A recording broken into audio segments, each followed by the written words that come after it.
जगाटविकलज्वल प्रवाहपावितस्थले गले दलन्दलन्दितं भुजङ्गतुङ्गमालिकं समट्टमट्टमट्टम निनादमट्टमर्वयं चकारचण्डताण्डवं करोतु नः शिवं शिवम् सत्यं शिवं सुंदरम शिवम बरहानाथ क्षेत्र जो बैतरणी कूल देखिए मो सामने अच्छी से 183 फुट्र मूर्ति देखिए जहाँ निर्माण चली देखिए ये जो मूर्ति होची ये कहुच्छी हूँ सबुठ भारतर सबुठ बड़ मूर्ति विश्व में बड़ मूर्ति हो पारे देखिए जो 183 फुट मूर्ति कथा आम कहूँ ये हूँ ध्यानमग्न शिव देखिए अनेक जगह शिव रही कोटी लिंग मुद्रा कोटी आशीर्वाद मुद्रा किंतु ये जो जाजपुर ये जो निर्माण होची देखिए ये हूँ निश्चित आम कह रही ध्यानमग्न मुद्रा जहाँ को देखा लोक जेहेतु 183 फुट्र ये मूर्ति रही ये मूर्ति निश्चित चढ़ी जीवाक रही लोक बहुत कष्टसाध्य से लिफ्ट कर आपड़ देखिपे लोक मान जो रही भिड़ जमुची देखापी एटी रही डेमो मूर्ति जो किभली भाव मूर्ति कंप्लीट पर देखा से मूर्ति बर्तमान लोक मैंने जाऊँच देखापी देखिए ये हूँ से डेमो माने बर्तमान आसुचंती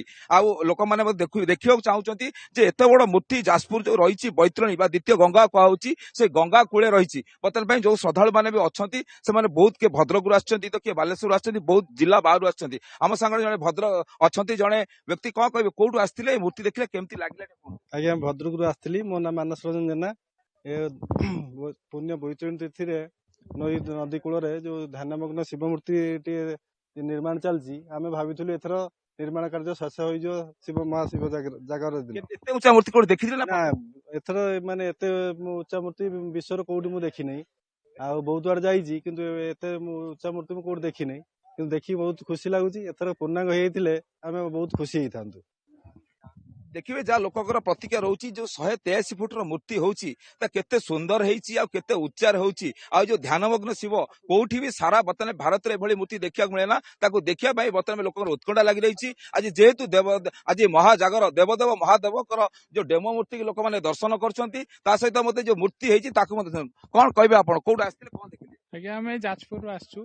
आम बहुत एक्साइटेड थिलु माने विश्वर सबुठ बड़ शिव मूर्ति कहले एटा अत्रुटि हेबो नै आबे एटा हमर 183 फुट रो शिव मूर्ति जोटा कि विश्व रे विरल ए शिव मूर्ति आम आज भाबिथिलु आज यार इनागुरेशन हेबो बोली तो जहाँ लोक मानकर प्रतिक्रिया रही जे लोक माने चाहूतिले जे जो देखिया पई मूर्ति जेतु जागर रे आज जागर रे ताहा देखि पाले नाही किंतु वर्तमान पई जो रही डेमो मूर्ति देखुचंती डेमो मूर्ति देखिकी वर्तमान पई लोक माने गोटे प्रकार आश्वस्ति करचंती अपेक्षा करचंती केबे मूर्ति संपूर्ण हबो लोक माने दर्शन करिवे।